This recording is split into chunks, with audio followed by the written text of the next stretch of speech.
you're listening to A Little Too Quiet, the Ferndale Library podcast. It's brought to you by the Friends of the Ferndale Library, and today I'm talking to artist, photographer, educator Mara Magyarosi-Laytner, who is a Detroit-based artist who is exhibiting here at this library, right here in the Ferndale Library. So we're talking about her exhibition on this episode. We have an interview with her coming up. The opening reception is Thursday, February 8th at 6 o'clock. This is going to be a reception for Mara's show, The Untended Garden, which is also the name of her new book. She has a book of her photography, and we're going to be talking all about this on this episode. Mara Magyarosi-Laytner is a Detroit-based artist, educator, and curator. Her artistic work pairs experimental lens-based methods to explore identity through a symbolic and poetic perspective. We'll be talking all about that approach. She's an award-winning educator who combines her love of photography and her passion for connection in her approach to the classroom and her approach to art and life in the world. I can't wait for you to meet her, not only through this podcast in about 2 minutes once I stop talking, but also later on February 8th. You should come to the library and meet her. She's also the founder of the Silver Water Collective, which is an all-woman artist collective celebrating the work of fine art photographers. And her work has been shown all over the world, as well as across the U.S. Notably in Savannah, which we talk about, but very notably here in Ferndale, here in the library. The Untended Garden is Mara's visual reflection of the coming of age of women as viewed through the cyclical nature of life in a garden. And this month, literally this coming up week, she's releasing her book of photography, which is also titled The Untended Garden. It features essays by Dr. Anita Bates and Sarah Ayers, and it explores the expectations of women as informed by society and culture, the transformation that women reach as they break through during their coming of age, and the resolution of self that comes from the acceptance of flaws and the reality of aging. And so that, in photography form, captivating as that setup might sound, is now framed and hung here in the library. So without further ado, here is our interview with Mara Magyarosi-Laytner, Detroit-based artist, photographer, and educator, talking about The Untended Garden.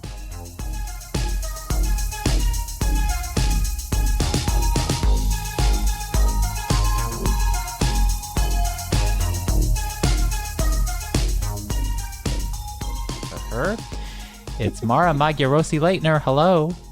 Hello. Hey, so you're on this podcast because you came in and joined me, and you helped me hang a ton of amazing artwork, and we're so grateful to be exhibiting your works here in our space. We are so appreciative.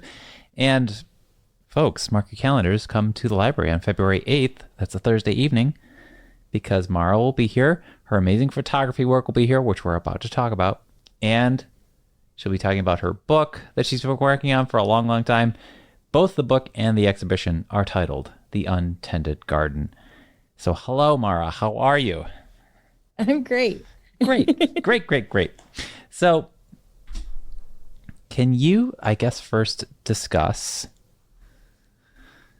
Let's not start at the beginning. Let's start right. This would be a long story. We're gonna jump back to the beginning. We're gonna do this kind of Quentin Tarantino style and start at the end. Let's just say, because I'm gonna provide some visuals for anyone who's going to our website or looking in our podcast show notes of some of the dazzling, dreamlike, surreal work that is featured in The Untended Garden, both the book and the library.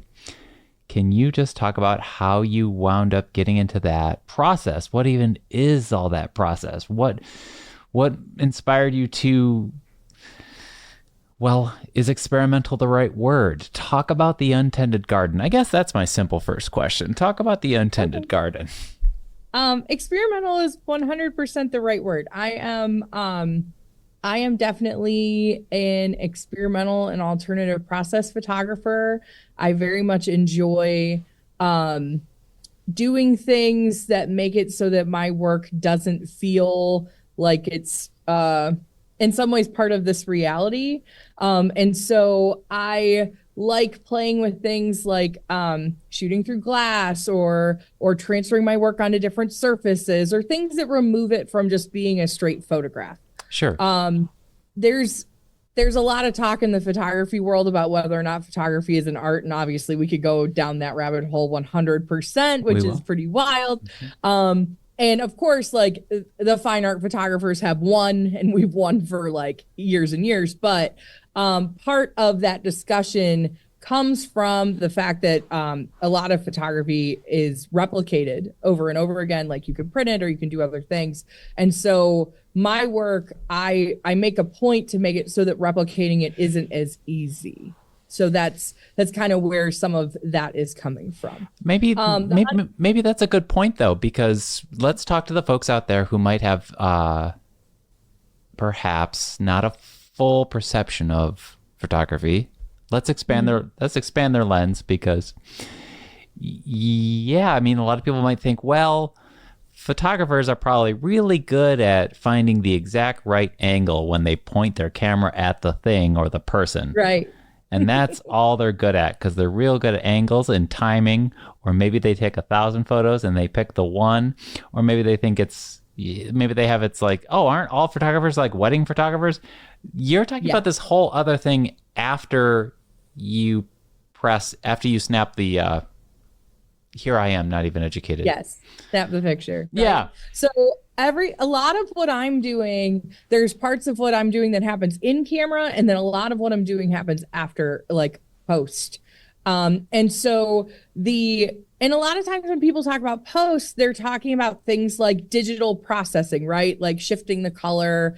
If you hear about somebody photoshopping somebody, right, they're changing their skin or they're doing different things. And yes, like there is an element of that in my work. I made a point of having a very distinctive color palette for a reason.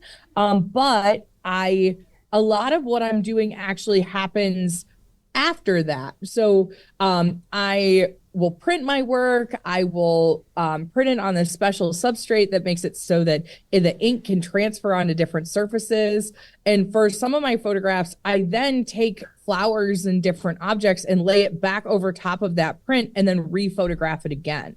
And so the work has this kind of situation when you're looking at it that you're not sure if things are laid on top, if they're really physical, if they're real. Like I've had so many people walk up and want to poke my work just because they're like, they think that the flower is there and then it's not. And then they're like, what is this? Sorcery? Like it definitely has that kind of like energy to it. And so that is all based off of process, right? That's based off of like the goal of wanting my work to align with a lot more with the idea behind it, and wanting to make sure that every single decision that I'm making matches that idea. So you've been mentioning flowers, you've been mentioning putting things on top of things. Maybe for anyone who hasn't opened the book yet or seen anything yet, describe, I know this is a big question, describe the concept behind the Untended Garden. I got you. The themes that tie these, and how there are 3 acts. Yes. So the Untended Garden is the coming of age of myself, but also women, right? Seen through the lens of a garden. And I separated it into 3 acts. The first act is expectations that are put on women by society and culture. The second act is the transformation that happens with the coming of age. And the third act is the acceptance of flaws that happens with the reality of aging, right? And so each act has distinctive visual qualities to it. There's things that tie them all together as a whole. I would say the color palette ties them all together as a whole. The fact that I'm doing like alternative experimental process things is also tying them together.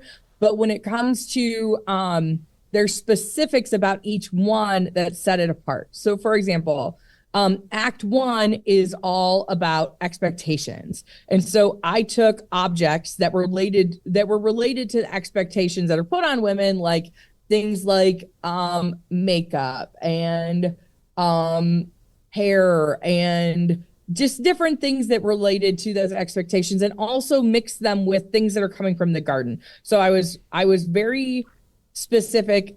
I wasn't specific that I wanted certain types of flowers and those flowers to have meanings, because that really wasn't what this was about. But I was specific that I wanted there to be roots, seeds, live, dead, everything, the whole range, right? And I put them together and made them into these little still life tableau situations on top of light boxes and photographed them.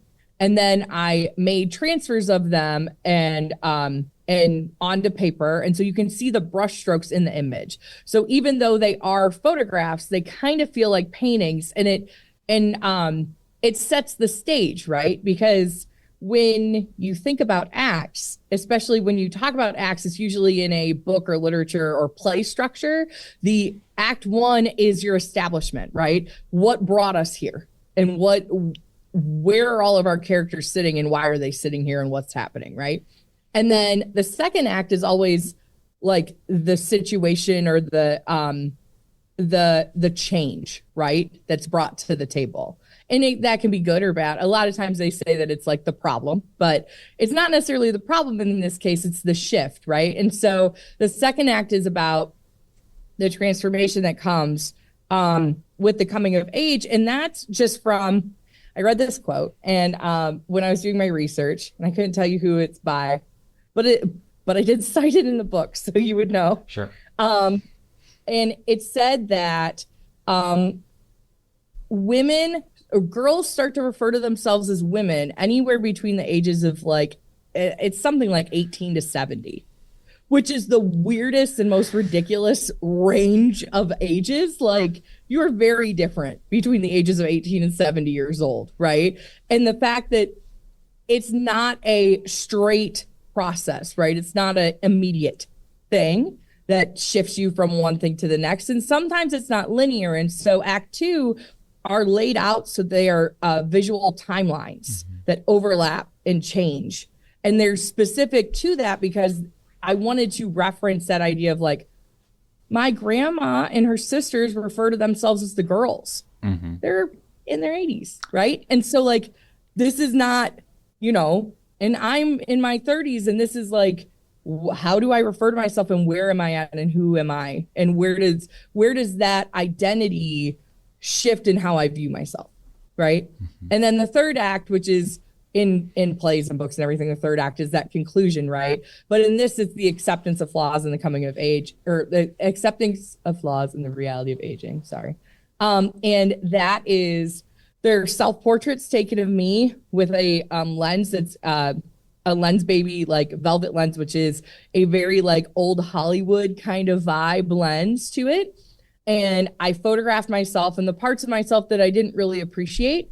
And then I did my best to make them as beautiful of pieces as I could possibly make them. So I took them with that lens, so it kind of softened things. And then I transferred them onto paper, which took them a step further. And then I laid flowers over top of them, which took them even further than that.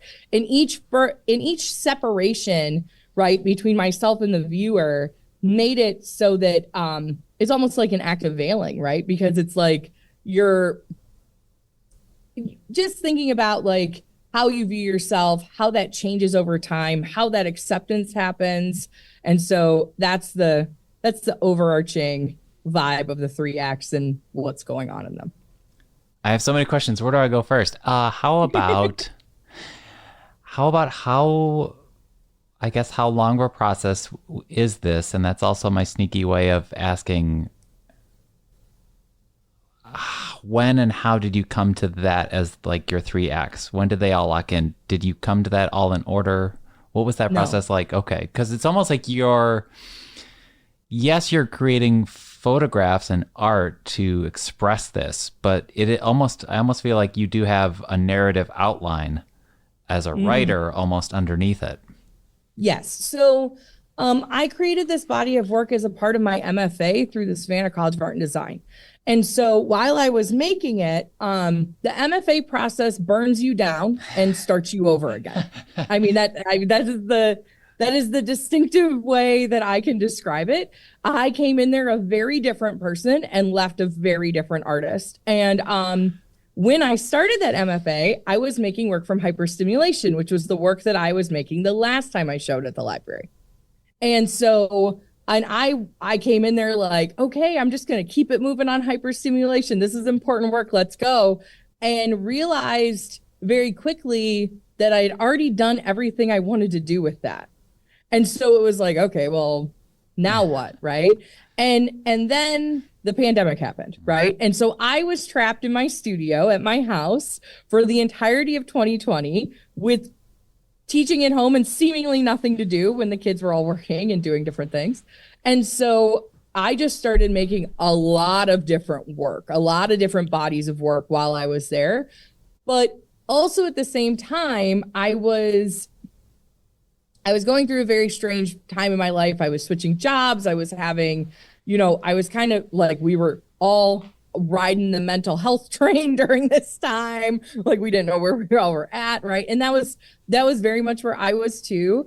And I started feeling like I didn't recognize myself when I was looking in the mirror. And I watched this talk from the Society of Photographic Educators, and Nick Shepard was speaking, and everybody was doing these virtual talks at the time, right? And so I was watching this, and he said, "Untended gardens gather dust," and I had such a visceral reaction. It was like somebody punched me in the throat, because I was like, "Is that what I am now? Am I an untended garden, and that's what's happening to me?" Right?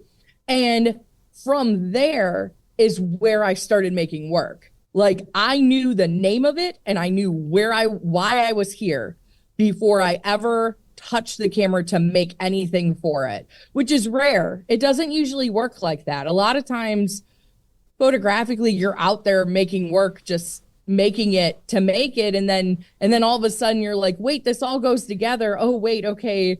Let me title this now, let me see where I'm at. But it wasn't like that with this. This was very specific. So then from there, it's just a matter of like, because your original question was, did I know the narrative at the beginning? And no, I had a set of guiding questions that I kind of set myself down the path with. So I like, what happens if we emphasize rather than hide our damage, right? And just like, am I an untended garden as a person, right? And so I started photographing that in a lot of different ways. There's really probably like 7, 8 acts of the untended garden, really, when it comes down to it, just of like variations of how I was trying to tackle it. Some obviously much more successful than others, and some very much had to go to the garbage. And so, but you have to get through that to understand where you're going. And for a long time, I was mixing everything together. And it didn't feel right because I had to write my thesis about the whole thing, which was the thesis was where the book situation started coming into play because I was writing anyway. Right. And when I was writing my thesis for it, I realized I couldn't understand structurally how to organize it. Like it just kept not making sense how to talk about the work. And then all of a sudden I was like, wait a minute, I keep mixing this together. They can't be mixed. They're 3 different paths. Like they're 3 different parts of the same story. And I need to talk about them in that way. And so that's kind of how that happened. We'll get back to that book, but maybe just also talk about, because this is something anyone will notice immediately and it's very distinct, is the color palette. Can you talk about that and how you came to that and what it means? Yes, 100%. So part of the color palette was because a lot of times when people have talked about my work previously, I'm a color girly. I mean, I love black and white work, but I tend not to work in that way. And so, my previous work was using like very like neon colors, right? And I've receded back from that a lot. But I was in a review once a few years before the Untended Garden, and somebody had said to me in kind of like a derogatory way, but like, your work is very pretty, and so I'm sure it could do well at a commercial gallery, but doesn't mean anything. Oh. So, right?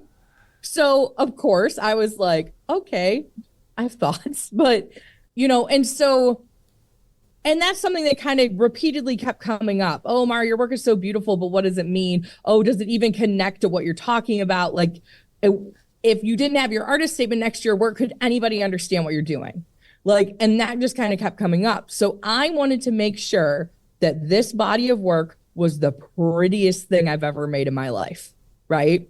And that the palette itself, these purples and pinks and these warm kind of tones, all come back to this idea of girlhood and womanhood. And and being told as a little girl that pink is stupid and all these things, like, and just leaning into all of the things that we're continuously told that we shouldn't be excited about or like, because it's about girls and about women, and why is that okay to be talking about it in that way? So that's really the emphasis.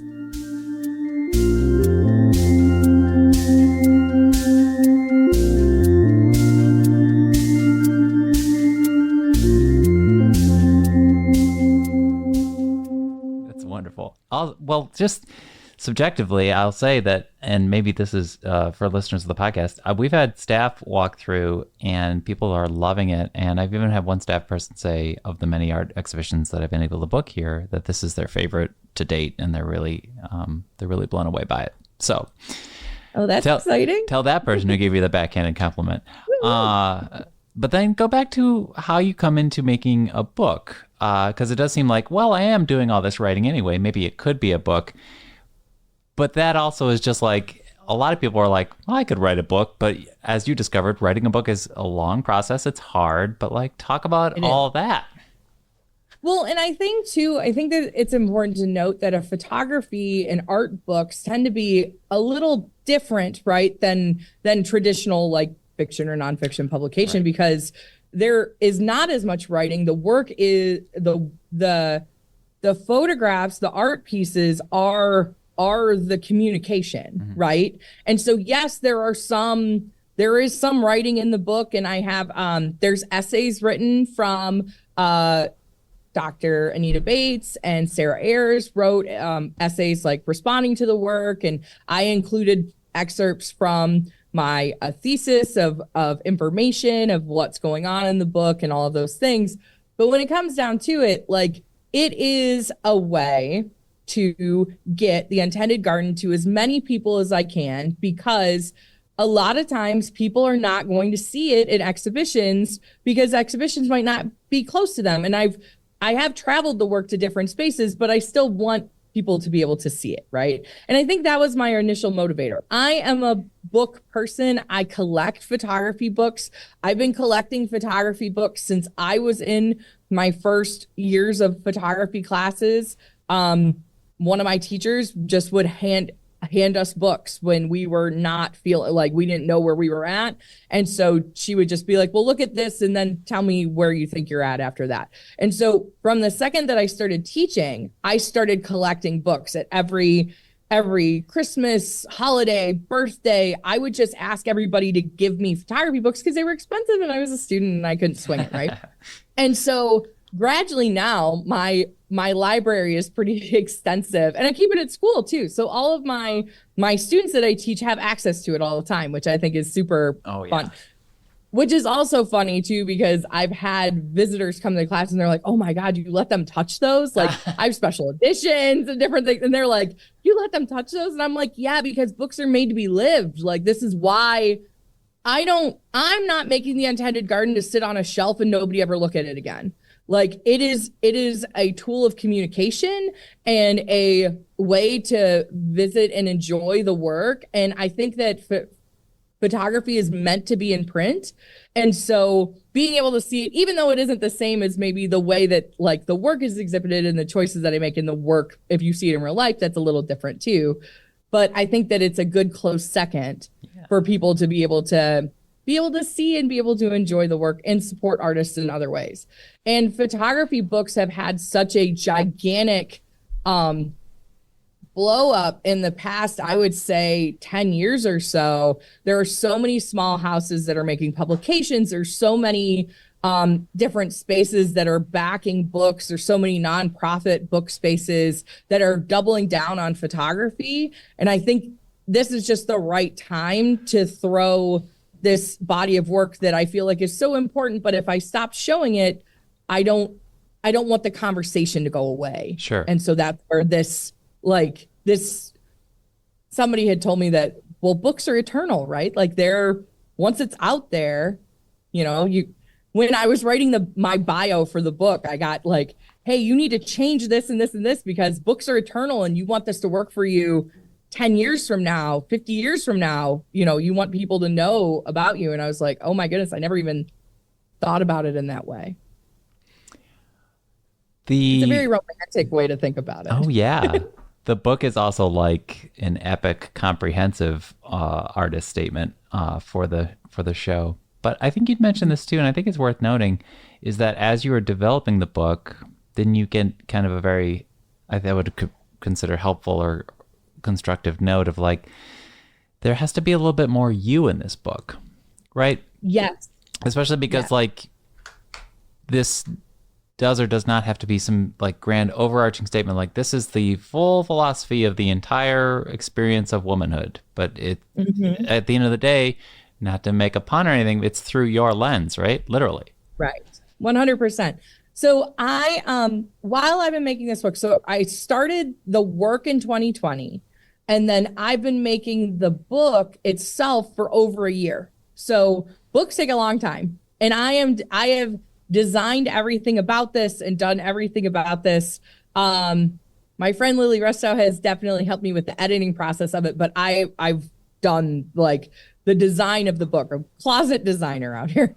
And so I've taken it to photography reviews and different things, which is just like, I don't know if a lot of people maybe necessarily know this outside of the fine art photography world, but that is how curators and gallerists and different people find who they're going to show the next year or the next 5 years or start the conversations, right? You go to these reviews, and these reviews happen all over the country. And so sometimes they're virtual, sometimes they're in person, whatever. And so the past few reviews, I've been bringing the book, even though it was like at a rough draft stage, because I wanted them to see like, here's what I'm thinking, here's where I'm at. And because also it's a good way to get a lot of opinions really quickly. And so I was talking, even if you read my thesis, which is like, that's a lot of shenanigans to read. But I spoke about it very kind of removed. Like this is the coming of age of women. Mm-hmm. This is women are these expectations are put on women, right? Mm-hmm. And then when I was at a review recently, it was mentioned probably 3 or 4 times from different people, like, hey, yeah, that's all well and good, but Mara, these are self-portraits.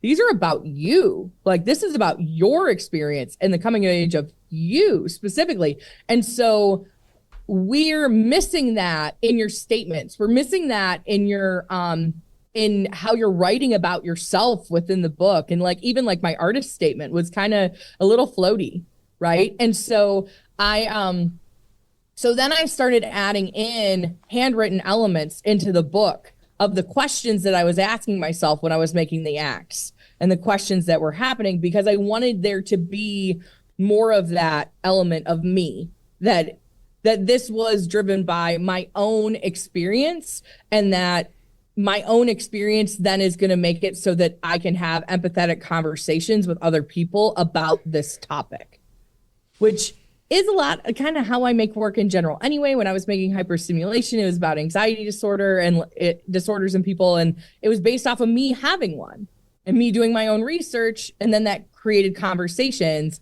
But it just took me a minute to get there, which, I mean, happens.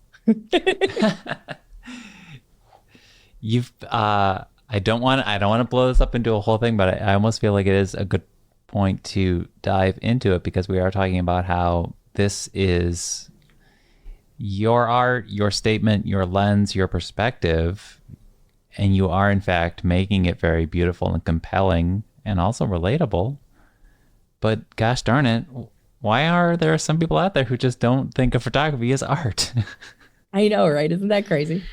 And it just comes down to people. Well, it comes down to a few things. I mean, it comes down to people that view art as an investment, right?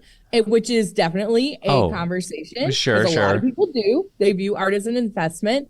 And when you think about art as an investment, if somebody can continuously make copies of their work over and over and over again, the investment goes down. And so that's why if you make a painting and you make one painting, well, yeah, that's why it can go up for as much as it is, which is actually why photographers do things called editions. So my work is set in editions, which means that if you were to get one of my pieces, I can only print a certain number of those, and that's it. And that's where that's coming from. The first act is in something called a variant edition, which means that every piece from that act is individually transferred. So the brush strokes will be slightly different in each one, even though the image may be the same. So that's just where that's coming from. And that is a way that photographers have kind of, quote unquote, solved this problem, right? Sure. But I mean, ultimately speaking, photography has always been a way, visual language is a way to communicate, and photography is probably one of the most accessible ways for people to be able to visually communicate, especially now with having phones and this and that, whatever, right?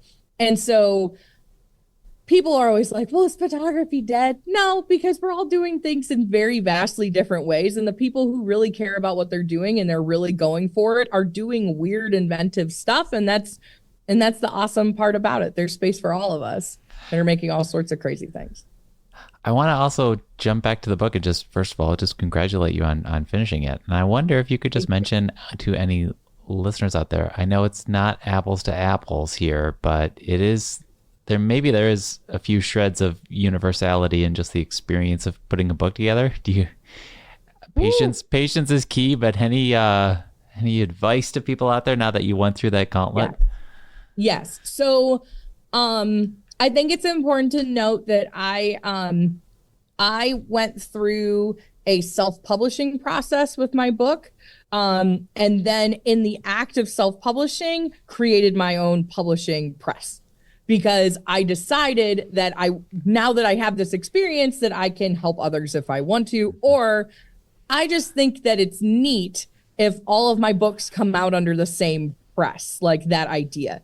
And there's other people who are doing this up in the photo world who are kind of running their own press and then just working with their own books underneath it. And I just thought that was like a smooth way to do it. So that's how I came up with Starling Common Press. But the process of bookmaking has been very insane and also intense at times. But one of the things that I had to decide very early on was, what was I not willing to move on, right? There are some things that I was willing to take a hit on, and there's some things I very much wasn't. And I knew right off the jump that I wanted to have my book to have a sewn binding, a Smith binding. I wanted it to have uncoated pages, because that's what I'm printing on, is uncoated pages. And I wanted the paper quality to be a very beautiful paper quality that I would enjoy, because I am a paper nerd. So I can't just have it be whatever, right? And so I started working, I started doing research. I was reaching out to different companies, because there's a lot of companies that self-publish photo books in like a, hey, I had pictures at this birthday party and let me just send them in and whatever. But then there's the group of people that self-publish photo books that are the, hey, I created a body of work of importance. I want to publish these out. I want to get a larger number of them. Let me work with these people. So I started collecting paper quality and that and getting quotes. Then I reached out. Somebody was like, oh, you should reach out to local presses. And I was reaching out to local presses, and there was a press that I started a conversation with, that I said these things very specifically. And when they sent me paper, they did not listen at all. And it was like, the paper felt like wax and it almost felt like nails on a chalkboard when you were touching the paper. And I was like, okay, am I crazy? What do I have to give up, right? And if I would have just said whatever and went with it, yeah, the book would have been out 8 months ago, right? But I was like, no, that's out. I can't do this, because like we were saying, books are forever, and this is how the work will be remembered. And so I need it to be what I need it to be within that caliber and quality that I want. I probably went through, I don't know. I mean, I think we're at 19 formal design savings, but also the million idiosyncrasy little save here and there of versions of the book, right? And And each time it was very different. And each time I went back and I printed it and I looked at it in person and I made book dummies and I taped them together with packaging tape and I just wanted to get my hands on what makes sense. I remember I was sitting at a bar with my mentor, Rebecca Nolan, and I slid her one of them. It was like version 3, right? I was like, oh yeah, she's going to love this. I slid it to her and she goes, Mara, you need to find a designer. And she said it like that. And I was like, no, I don't.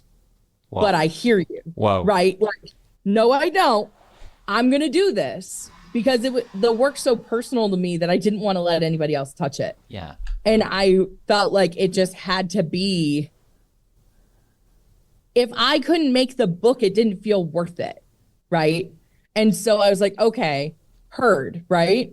And then and that was because at the time they all had white backgrounds and it felt very designed like how photography books are today, right now. I mean, if you look at any photography book, it's white backgrounds, plates in the middle, all of that. And she goes, but this doesn't feel like you.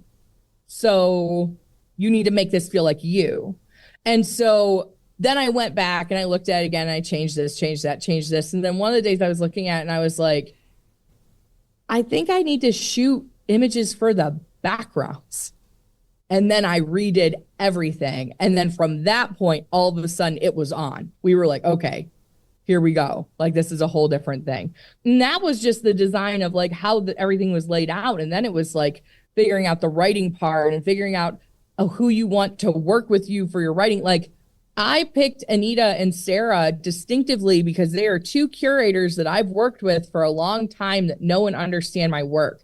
And yeah, I could have reached out to like other people maybe or whatever, but I wanted everything about this to be like, to hold that importance of like who they are to me, who, everything that's going on with that too. That's also why I wanted to have the book launch at the Ferndale Library, because you guys gave me one of my first like bigger shows for hyperstimulation.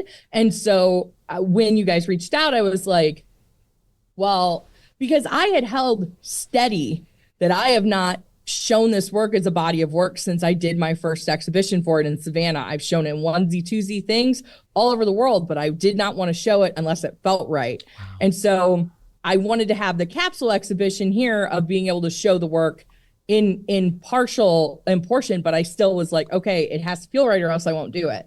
And that's been my like gut instinct across this entire process. I didn't care how long it took me. This could have took me the rest of my life.